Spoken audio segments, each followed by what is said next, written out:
you're experiencing issues with Red Dead Redemption 2 multiplayer, follow these steps to troubleshoot and potentially boost your gaming experience. Step 1. Check server status.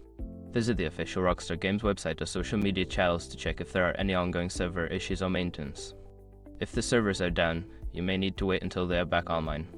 Step 2. Update the game. Ensure that your game is updated to the latest version. Go to your game launcher, stay in Epic Games or Rockstar Launcher and check for any available updates.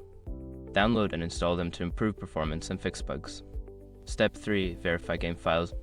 If you're playing on PC, use the game launcher to verify the integrity of the game files. This process checks for any corrupted or missing files and replaces them, which can resolve many issues. Step 4. Adjust network settings. Check your internet connection and consider using a wired connection instead of Wi-Fi for better stability. Additionally, you can try changing your DNS settings to public DNS like Google DNS 8.8 for improved connectivity.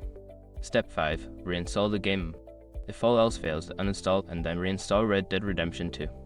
This can help resolve persistent issues that may not be fixed through other troubleshooting methods. By following these steps, you should be able to address the multiplayer issues in Red Dead Redemption 2. If problems persist, consider reaching out to Rockstar support for further assistance.